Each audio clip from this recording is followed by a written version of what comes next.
বর্তমান সমাজে জিনা একটা মহামারী ধারণ করেছে। ইয়াং বয়সের যুবক যুবকরা, মুরব্বীরা কেউ প্রেমের মাধ্যমে, কেউ অর্থের মাধ্যমে জিনা ব্যভিচারের দিকে মানুষ লিপ্ত হয়ে যাচ্ছে। আল্লাহ পাক রব্বুল আলামিন এই জিনা সম্পর্কে কি বলেছে আসুন আমরা কোরআন থেকে শুনি। আল্লাহ পাক রব্বুল আলামিন বলেন, ওয়ালা তাকরাবুজ জিনা ইন্নাহু কানা ফাহিশা ওয়া সাআ সাবিলা। আল্লাহ পাক রব্বুল আলামিন বলেন, ও আমার বান্দারা, তোমরা জিনা ব্যভিচারের কাছেও যেও না।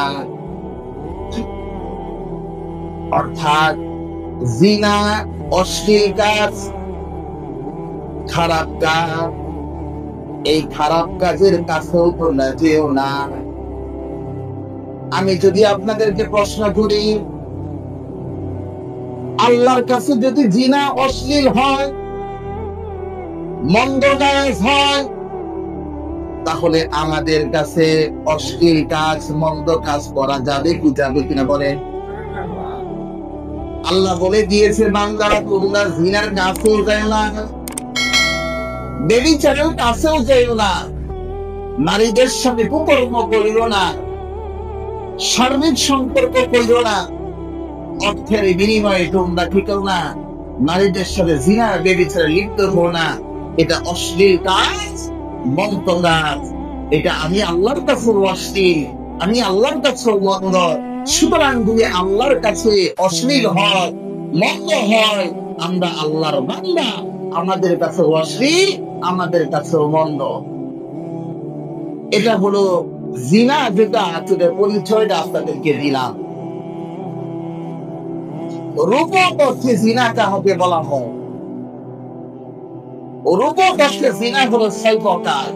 কয় প্রকার? 6 প্রকার। যেটা আমরা বিভিন্ন জিনিসের মাধ্যমে জিনা করে থাকি। বুখারী শরীফের হাদিস 6652 হাদিসের বর্ণনা। আল্লাহর রাসূল সাল্লাল্লাহু আলাইহি ওয়াসাল্লাম বলেন, আল্লাহ পাক রব্বুল আলামিন আদম সন্তানের উপর জিনাকে পরীক্ষা হিসেবে দিয়েছে। আমরা আদম সন্তান, আমাদের উপর আল্লাহ সুবহানাহু ওয়া তাআলা জিনাকে পরীক্ষা দিয়েছে যে আমার বান্দারা এই পরীক্ষার কতটা পাস করতে পারে। জিনার পরীক্ষা। 1 নাম্বার জিনা হলো চোখের জিনা। আল্লাহ পাক রব্বুল আলামিন আপনাকে চোখ দিয়েছে, এই চোখ দ্বারা অনেক মুসলমানরা খারাপ কিছু দেখে কি দেখে না বলেন?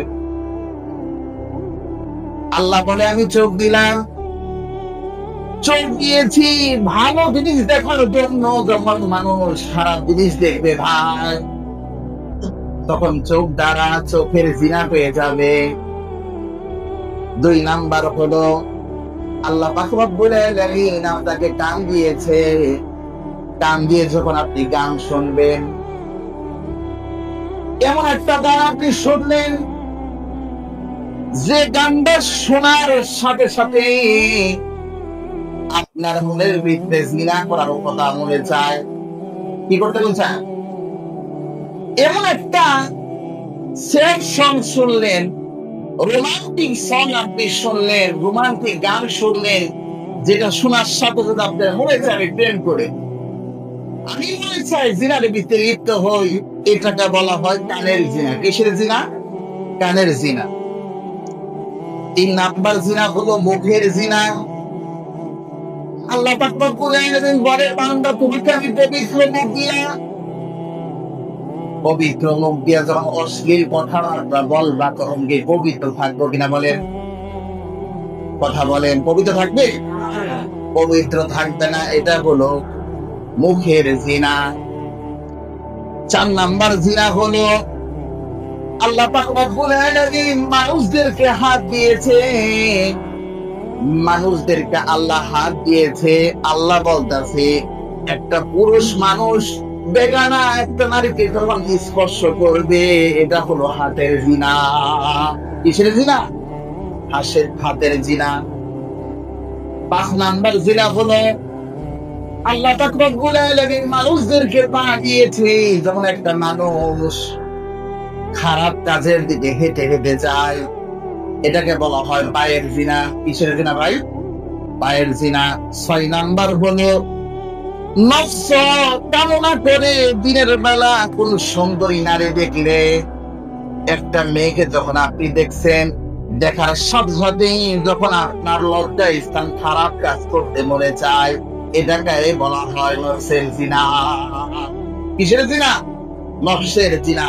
তাহলে জিনার আমরা 2টা প্রকার পাইলাম। প্রথমটা পাইলাম সরাসরি জিনা, আর দ্বিতীয়টা পাইলাম কি ভাই? রূপক অর্থে জিনা, যেগুলা কানের দ্বারা, হাতের দ্বারা, শরীরের দ্বারা, জবানের দ্বারা, বিভিন্ন কিছুর দ্বারা আমাদের জিনা হয়ে থাকে। জিনার ক্ষতি কি আসে? যারা অপরাধ জিনার ভিতরে লিপ্ত হন, যারা অপরাধ জিনার ভিতরে লিপ্ত হয়, তাদের প্রধান ক্ষতি হলো আল্লাহ তাদের দোয়া কবুল করে না। কি করে না ভাই?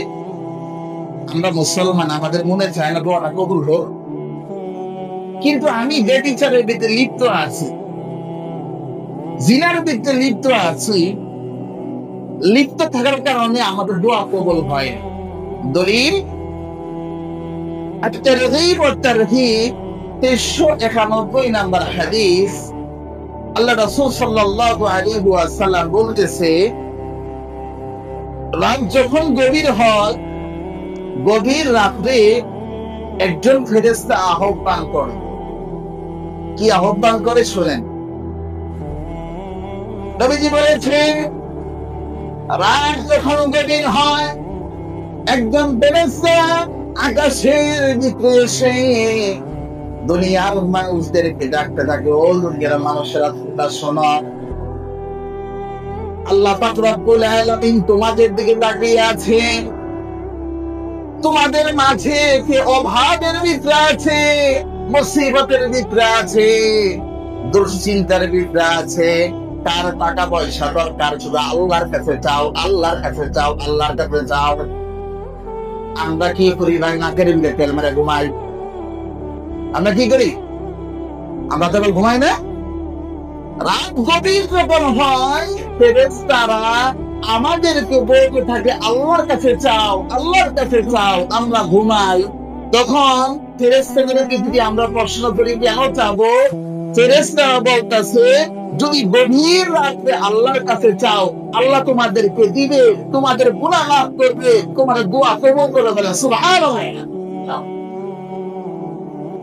হাদিসের শেষে আছে নবীজি বলতেছেন, আসমানের নিচে, জমিনের উপরে যত মানুষ বসবাস করে, যত মুসলমান বসবাস করে ভাই, সমস্ত মুসলমান যদি আল্লাহর কাছে দোয়া করে আল্লাহ কবুল করবে। কিন্তু যারা জিনা করবে, কি করবে ভাই?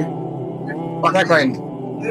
যারা জিনা করবে, নারীদের সাথে কুকর্ম করবে, খারাপ কাজ যারা লিপ্ত হবে, তাদের দোয়া কবুল হবে না। আমরা নাউজুবিল্লাহ। তাহলে দুনিয়ার ভিতরে যত মানুষ আছে, সমস্ত মানুষের দোয়া কবুল হবে, কিন্তু যারা জিনা করেছে তাদের দোয়া কি হবে না ভাই? কবুল হবে না। একটা চমৎকার হাদিস শোনায়, জিনা করলে কি পরিমাণ ক্ষতি। আর একটা হাদিস শোনেন, মানুষ যখন জিনা ব্যভিচারে লিপ্ত হয়, কিসের ভিতরে লিপ্ত হয়?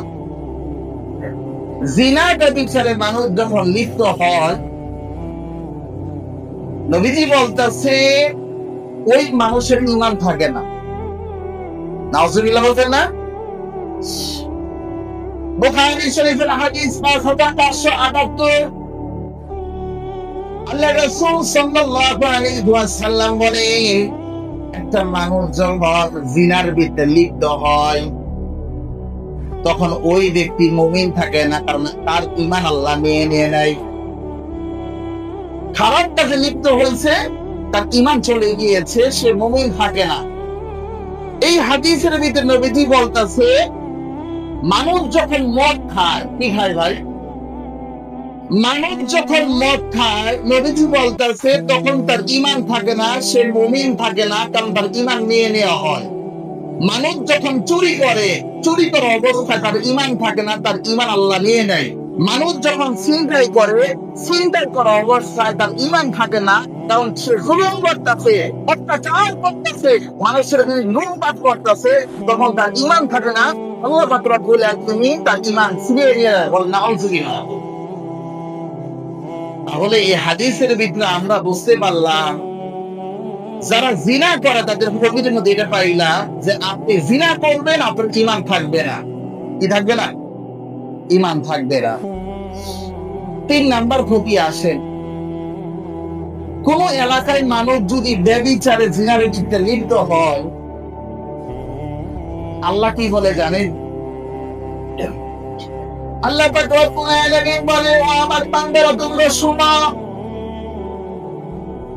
কোন এলাকার ভিতরে যদি মানুষ জিনার ভিতরে লিপ্ত হয়, আমি আল্লাহ কিন্তু আযাব দিতে চাই না, কিন্তু জমিনের ভিতরে আমার যে বান্দাগুলো আছে তার আযাবটা আসমান থেকে টেনে নিয়ে আসে, টেনে নিয়ে আসে। কিভাবে টেনে নিয়ে আসে? আসেন হাদিস থেকে জানি। সহিহ আত-তারগীব 3 নাম্বার খণ্ড 79 নাম্বার পৃষ্ঠা। নবী করিম সাল্লাল্লাহু আলাইহি ওয়াসাল্লাম বলেন, কোন এলাকার ভিতরে যদি 2টা কাজ করা হয়, কয়টা কাজ? 1 নাম্বার জিনা করা, 2 নাম্বার সুদ খাওয়া। কি খাওয়া ভাই? যে এলাকার ভিতরে 2টা কাজ সব সময় চলবে, জিনা করা, সুদ খাওয়া, ওই এলাকার ভিতরে আল্লাহ বলতেছে, আমি আল্লাহ চাই না আযাব দিতে, কিন্তু জমিনের ভিতরে যারা সুদ খায়, জিনা করে, তাদের কারণে আসমানের ফেরেশতা থাকতে পারে না, সরাসরি আযাব দেয়। নাউযুবিল্লাহ বলবেন না? আচ্ছা, 2019 সালে করোনা ভাইরাস আসলে কিনা বলেন? হাজার হাজার লক্ষ লক্ষ মানুষ মারা গেছে না? বর্তমান একটা ভাইরাস চলতেছে, জ্বরের ভাইরাস চলতেছে কিনা বলেন? এটাও কিন্তু গজব। এটা কি ভাই? ঘরে ঘরে জ্বর হইতেছে না?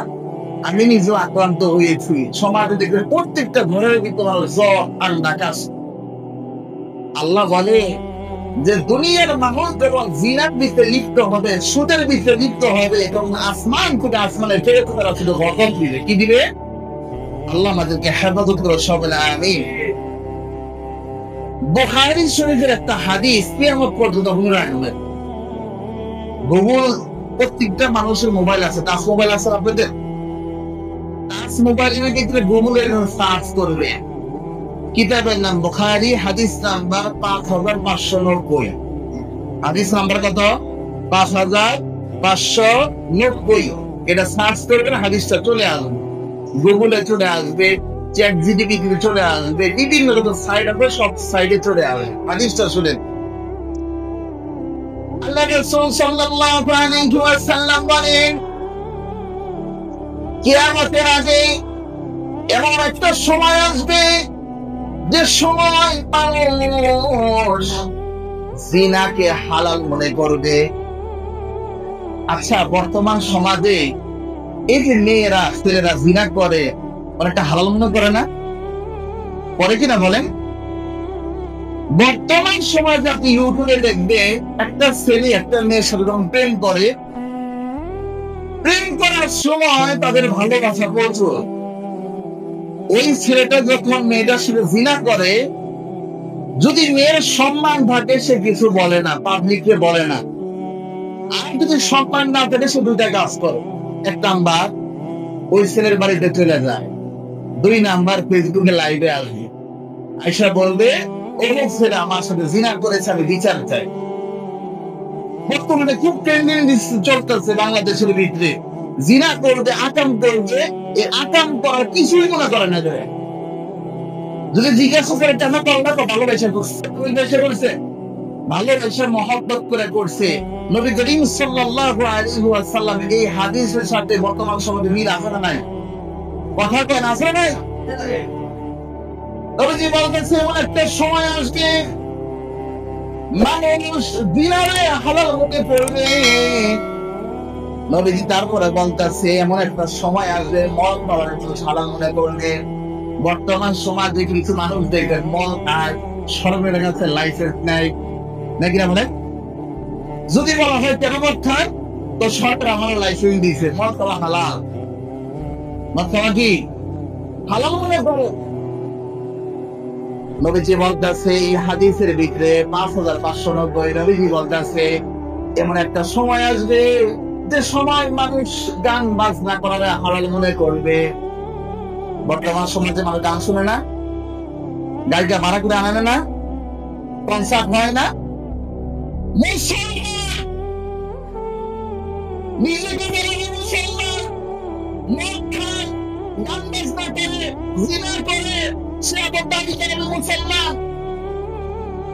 সে নিজেকে দাবি করে তুই আমি মুসলমান।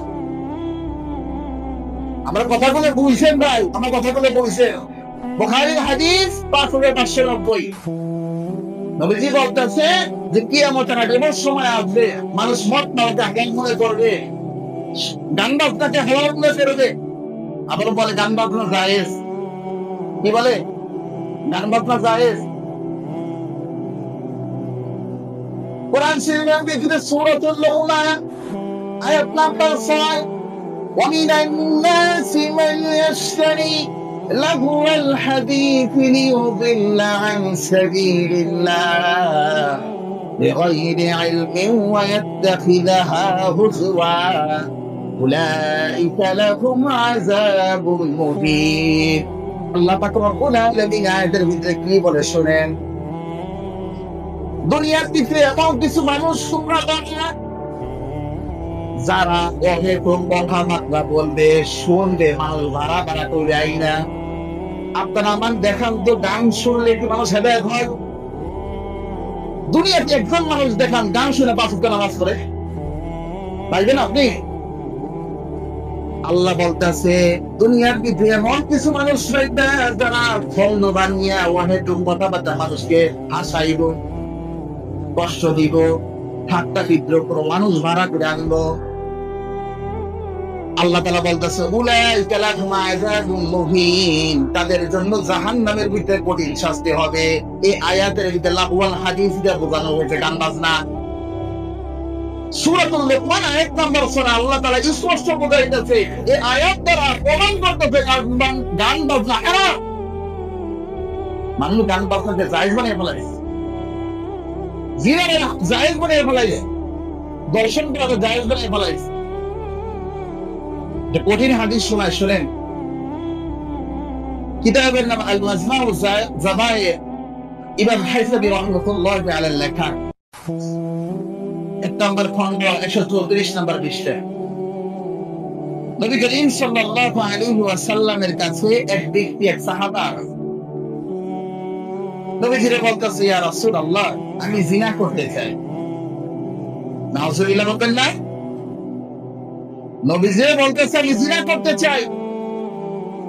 উপস্থিত সাহাবাদের মাথা গরম হয়ে গেছে, বাট আপনি কি জিনা করতে চাই, কত বড় সাহস!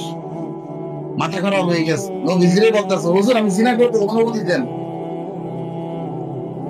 আল্লাহ রাসূল সাল্লাল্লাহু আলাইহি ওয়াসাল্লাম বলেন সাহাবারা শুনলেন। নবীজির সামনে আনা হলো। নবীজি তার প্রশ্ন করতেছে তোমার মায়ের সাথে যদি কেউ জিনা করে তোমার পছন্দ হইল? ওই সাহাবী বলতেছে আল্লাহর কসম আমার মায়ের সাথে যদি কেউ জিনা করে আমার পছন্দ হইব না। 2 নাম্বার প্রশ্ন করতেছে তোমার বোনের সাথে যদি কেউ খারাপ কাজ করে, জিনা করে, তোমার পছন্দ হবে কিনা? ওই সাহাবী বলতেছে আল্লাহর কসম ইয়া রাসূলুল্লাহ তো পছন্দ হবে না। 3 নম্বরে নবীজি বলতেছে তোমার মেয়ের সাথে যদি কেউ জিনা করে তোমার পছন্দ হবে কিনা? ওই সাহাবী বলতেছে আল্লাহর কসম আমার মেয়ের সাথে যদি কেউ জিনা করে আমার পছন্দ হবে না। তখন নবীজি বলতেছে, তুমি যদি অন্য কারো বোনের সাথে, অন্য কারো মায়ের সাথে জিনা করো, তাহলে কি ওই ব্যক্তির পছন্দ হবে কিনা বলো? বলে না, ওই ব্যক্তির পছন্দ হবে না। তোমার মায়ের সাথে জিনা করলে তোমার পছন্দ হবে না, কেন ওই মেয়েও জিনা করতে চাও? নবীজি সামনে এনে বসাইলেন, তার মাথায় হাত রাখলেন, আল্লাহর কাছে দোয়া করলেন, আল্লাহুম্মা গফিরলি যামবা, হায় আল্লাহ তাকে তুমি মাফ করে দাও, অতহির কলবা, তার অন্তরকে পরিষ্কার করে দাও, ওয়া হাসির ফারদা, হায় আল্লাহ তার লজ্জাস্থানকে হেফাজত করো।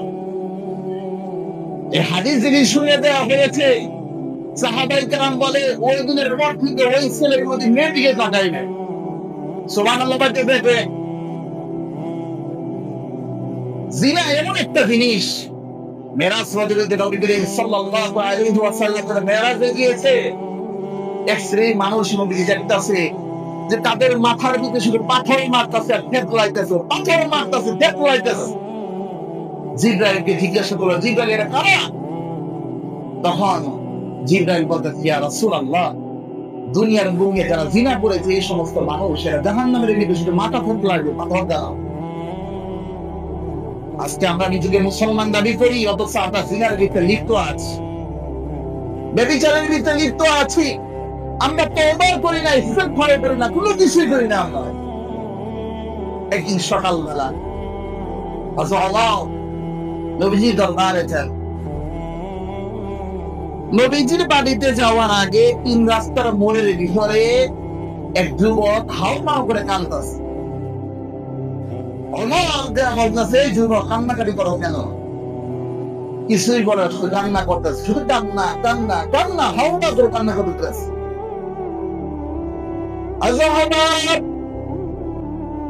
ওই ব্যক্তিকে সাথে নিয়ে রাসূলের দরবারে গেল। নবীজির কাছে যাওয়ার পরে নবীজি বলতেছে, ইয়া রাসূলুল্লাহ, এই মানুষটা শুধু তিন রাস্তার মধ্যে কান্না করতে দেখতেছে, হাউ মাউ করে কান্না করতেছে। নবীজি ওই ছেলেকে সামনে আনবো, এই যুবক তোমার কি হয়েছে, কান্না করো কেন, সমস্যা? নবীজি ওই ব্যক্তি কিছুই বলে না। তুমি কি গুনাহ করেছ? নবীজি বলতেছে, তুমি কি গুনাহ করেছ? ওই সাহাবী বলতেছে, ইয়া রাসূলুল্লাহ, আমি গুনাহ করেছি। কিরকম গুনাহ করেছ আমাকে বলো, কেমন গুনাহ করেছ? তখন নবীজি প্রশ্ন করলো, আচ্ছা অনেক বড় গুনাহ করেছে? বলে, হ্যাঁ ইয়া রাসূলুল্লাহ, অনেক বড় গুনাহ করেছি।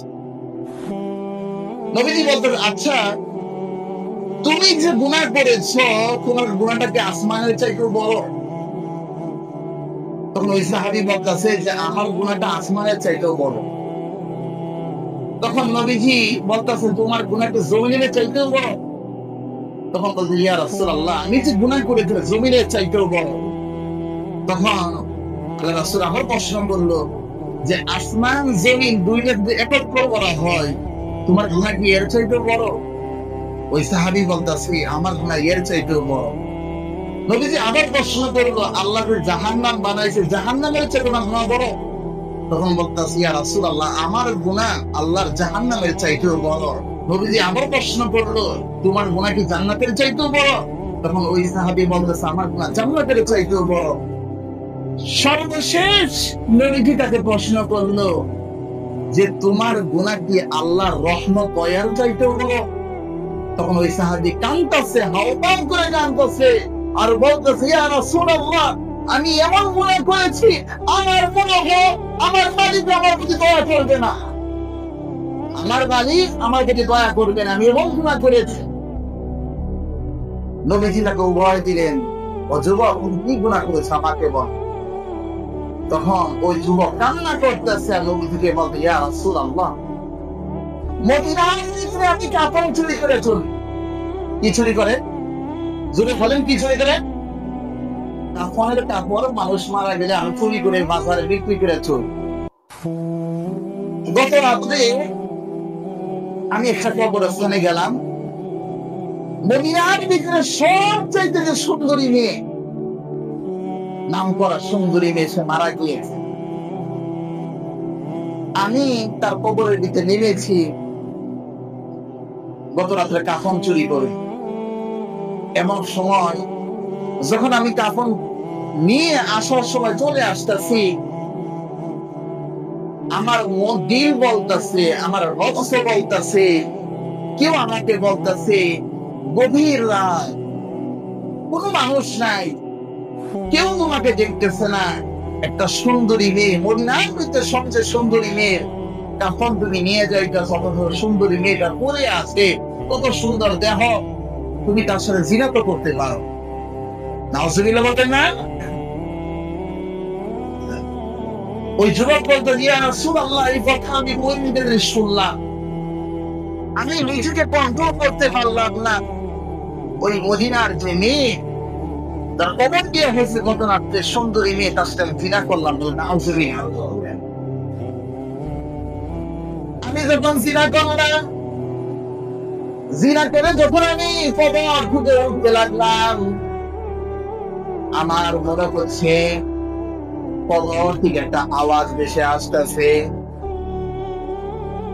কেমন আওয়াজ? কেউ আমাকে বলতেছে, ও যুবক, তুমি আমার সাথে কি করলা? মদিনার ভিতরে আমি সুন্দরী গিয়েছিলাম, আমার হায়াত শেষ হয়ে গিয়েছে, আল্লাহ আমার হায়াত নিয়ে গিয়েছে, ঠিক আছে, আমি একজন কোরআনের হাফেজা, আমাকে দাফন করা হয়েছে, আমি একটা পবিত্র মেয়ে ছিলাম, তুমি আমাকে কেন জিনা করলা? কেন আমাকে নাপাক করাইলা? কাল কিয়ামতের ময়দানে আল্লাহর কাছে তোমার নামে বিচার দিবে, তোমাকে জাহান্নামে পাঠাইবো। যুবক ফিরে বলে রেখো, একটা মানুষ যদি এই কথা বলা হয় তার পরিচয়ের ভিতরে কি কেমন লাগবে বলেন? যুবক যখন এই কথা শুনেছে, হাওয়া উপরে কান্না শুরু করে দিয়েছে, হায় আল্লাহ, আমি কি করলাম? একটা মৃত মেয়ে, তার সাথে আমি জিনা করলাম। সারা রাত শুধু কান্না করেছে, দৌড় পেরেছে, নিজেকে ধিক্কার দিতে শুরু করেছে। ফজরের যখন আজান হয়েছে, ফজরের নামাজ পড়ে ওই তিন রাস্তার মধ্যে কান্না করতেছে, বলে না মনে আছে আপনাদের? নবীজির কাছে কান্না করে করে বলতেছি, ইয়া রাসূলুল্লাহ, আমি একটা মেয়ের সাথে জিনা করে ফেলেছি, আমি কি করবো ইয়া রাসূলুল্লাহ? আল্লাহ কি আমার মাফ করবে কিনা? আপনি বলেন, আপনি তো আল্লাহর রাসূল। নবীজির কথা শুনে, নবীজি তার কথা শুনে নবীজি বলতেছে, তোমার ব্যাপারে আমি ফায়সালা দিতে পারবো না, তুমি আমার দরবার থেকে চলে যাও, তোমার চেহারা আমার দেখতে মনে চায় না, তুমি দূর হয়ে যাও। যুবক কান্না করতেছে, কান্না করতে করতে মদিনার যে এলাকা আছে, বাড়ি ঘর আছে, এখান থেকে চলে গেল, পাহাড়ে চলে গিয়েছে। পাহাড়ের দিকে, পাহাড়ে যখন উপরে উঠেছে, দুইটা হাত আকাশের দিকে তুলে আল্লাহর কাছে কান্না করতেছে, আল্লাহ, এই পাহাড়ের দিকে আমি ছাড়া কেউ নাই, ডান দিকে কেউ নাই, বাম দিকে কেউ নাই, সামনে কেউ নাই, পিছে কেউ নাই, আল্লাহ, উপরে তুমি আছো, আমার সাথে তুমি আছো।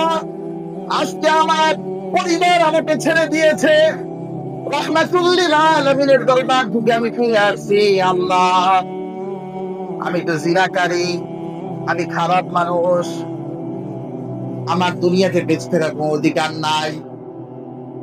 আল্লাহ, তুমি তো সব সময় বলো যে মজলুম, যে দুর্বল, যার কেউ নাই, তার নাকি তুমি আছো। কথা কন না, আল্লাহ আছে না? আল্লাহর কাছে কান্না করতেছে আর বলতেছে, আল্লাহ, আমি অন্যায় করেছি, নাফরমানি করেছি, আল্লাহ তুমি মাফ করো। একদিন চলে যায়, 2 দিন চলে যায়, 10 দিন, 20 দিন, 30 দিন, 40 দিন হয়ে গিয়েছে, ছোট কান্দে কান্দে আল্লাহর কাছে মাপ চায়। জিনা করেছে, জিনাকারী কি আমাদের মাঝে নাই? আমি আপনাকে বলতেছি, আপনার বয়স 40, 50, 60, 70 হয়েছে, একজন মানুষ যদি একটা মৃত মেয়ের সাথে জিনা করার পরে পাহাড়ে দিয়ে টানতে পারে, আপনিও তো সেই মানুষ, আপনি জিনা করেছেন, আপনার কি চোখ নাই, পানি আসে না? আপনার কি চোখ দিয়ে পানি আসে না? আমরা গুনাহ করি কতদিন আমরা মাফ চেয়েছি বলেন? আল্লাহর কাছে কতদিন আমরা চোখের পানি ফেলাইছি বলেন? ওই যুবক 40 দিন শুধু কান্না করতেছে, আল্লাহর কাছে মাফ চাইতেছে, আল্লাহ তুমি আমাকে মাফ করো, আমি জিনা করেছি, মাফ করো। 41 দিন সকাল বেলা নবীজির কাছে জিবরাইল আসছে, আয়েশা বলতেছে, ইয়া রাসূলুল্লাহ, আমি আপনাকে 4টা প্রশ্ন করব, উত্তর দিবেন।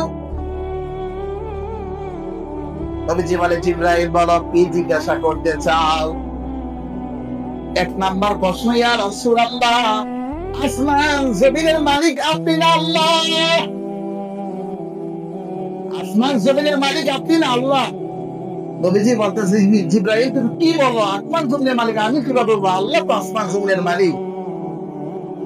2 নাম্বার জিবরাইল প্রশ্ন করে, মানুষের রিজিকের মালিক আপনি না আল্লাহ? মানুষের রিজিকের মালিক আপনি না আল্লাহ? তখন রাসূল বলতেছে, মানুষের রিজিকের মালিক হলো আল্লাহ। 3 নাম্বার জিবরাইল প্রশ্ন করে, মানুষের হায়াত মওতের মালিক আপনি না আল্লাহ? তখন নবীজি বলতেছে, জিবরাইল আমি আশ্চর্য হয়ে যাইতেছি, তুমি আমাকে এমন প্রশ্ন কেন করতেছ? হায়াত মওতের মালিক তো আল্লাহ। 4 নাম্বার প্রশ্ন, নবীজিকে 4 নাম্বার প্রশ্ন করতে, ইয়া রাসূলুল্লাহ, আল্লাহ যদি কোনো গুনাহ অন্যায় করে, আল্লাহর কোনো গুনাহ যদি অন্যায় করে, গুনাহ করে, তাকে মাফ করার মালিক আপনি না আল্লাহ? তখন রাসূল সাল্লাল্লাহু আলাইহি ওয়াসাল্লাম বলে, একটা মানুষ 1000 গুনাহ করে আল্লাহর কাছে যদি মাফ চায়, আল্লাহ মাফ করার মালিক। তখন জিবরাইল বলতেছে, ইয়া রাসূলুল্লাহ, আপনার দরবারে একটা যুবক 40 দিন আগে আসছিল, জিনা করেছে, কেন আপনি তাকে ফেরত দিলেন? কেন আপনি তাকে ফেরত দিলেন? তাহলে আল্লাহ তো বলেছে তিনি রহমান। আল্লাহ কি কথা বলেন? আল্লাহ কি? আল্লাহ রহমান, আল্লাহ রহিম, আল্লাহ দয়ার সাগর। আল্লাহ বলে, বান্দা সত্যি আমাকে গুনাহ পরিমাণে করেছিস, আমার কাছে আল্লাহ মাফ করে দিও। আমি আপনাদের হাতে ধরি, আমি আপনাদের পায়ে ধরি, জিনা করেছেন, সুদ নিয়েছেন, মদ খেয়েছেন, গান করেছেন, আল্লাহ বসে আছে মাফ করার জন্য। কি করার জন্য বসে আছে? কি করার জন্য বসে আছে? আল্লাহ বলে, একটা বাকি আমরা বল, একটা বার শুনে আমার কাছে বল, আস্তাগফিরুল্লাহ। বলতে পারেন না? বলেন আস্তাগফিরুল্লাহ। আল্লাহ বলতেছে যে, বান্দা তুই একটা বার বল আস্তাগফিরুল্লাহ, অন্তর থেকে বল, এই অন্তর থেকে বল আস্তাগফিরুল্লাহ, আমি আল্লাহ তোর মাফ করে দিই। আমরা আস্তাগফিরুল্লাহ বলতে আমাদের বুক ব্যথা করে। আরে নিয়ে মনে দেখেন কবরের ভিতরে কি হয়, দুনিয়ার জিন্দেগি বাইছে নিয়ে 50 বছর 70 বছর বাচ্চাদের দাও তওবা করে না। আমার কথা কষ্ট লাগে, মাফ চাই, হাতে ধরে মাফ চাই, তারপরেও বলি ভাই তওবা করে আল্লাহর পথে ফিরে আসে। জিনা করেন না, সুদ খায়েন না, ঘুষ খায়েন না, নাফরমানি করেন না, আল্লাহর পথে ফিরে আসে। এই খোলাপাড়ার ইমাম সাহেব কাল কিয়ামতের মধ্যে আপনাদেরকে ভরিয়ে দিবে। আমি বলেছিলাম আল্লাহর কাছে মাফ চাওয়ার জন্য, আপনার মাফ চান নেই। মসজিদে এসে মাফ চান, নিজের বিবিকে সাথে নিয়ে আল্লাহর কাছে দোয়া করে মাফ চান, সন্তানকে নিয়ে মাফ চান, আল্লাহ মাফ করে দিবে ভাই। নবীজিকে বলতেছে, মুহাম্মদুর রাসূলুল্লাহ, আমার বান্দা 40 দিন মাফ চেয়েছে, আমি আল্লাহ থাকতে পারি না, তাকে মাফ করে দিলাম। জিনা করেছে, আপনি যদি জিনা করে থাকেন, সুদ খেয়ে থাকেন, মদ খেয়ে থাকেন, আপনি আল্লাহর কাছে মাফ চান, আল্লাহ মাফ করে দিন। আপনি তো শিরিক করেন না, আপনি শিরিক করেছেন, শিরিকের গুনাহ তো আল্লাহ মাফ করে না। আল্লাহ পাক রব্বুল আলামিন বলেন, ইন্নাহু মান ইউশরিক বিল্লাহ ফাকাদ হারামা আল্লাহু আলাইহিল জান্নাতা ওয়া মাওয়াহুন নার ওয়া মা লিয-যালিমিনা মিন আনসার। আল্লাহ বলে, শিরিক ছাড়া দুনিয়াতে যত গুনাহ আছে, আমার কাছে চোখের পানি ফেলে দাও, হাত তুলে মাফ চাও, আমি আল্লাহ তোমাকে ফিরিয়ে দিব না। আমি আল্লাহ তোমাকে ক্ষমা করে দিব। শিরিক ছাড়া, শিরিক করলে জাহান্নাম, শিরিক করলে জাহান্নাম, শিরিক ছাড়া কত অপরাধ আছে। আমার কাছে চাও, আমি আল্লাহ বসে আছি মাফ করার জন্য। খোলাপাড়ার মুসলমানদেরকে বলতে চাই, আল্লাহ রাস্তায় আমরা সকলে ফিরে আসি। যত গুনাহ করেছি, যত কিছু করি না কেন, আল্লাহকে তো মাফ করবো ইনশাআল্লাহ। আল্লাহ আমাদের তৌফিক দান করে। যারা সুন্নাত পড়ে ইনশাআল্লাহ সুন্নাত পড়েন। আসসালামু আলাইকুম ওয়া রাহমাতুল্লাহ।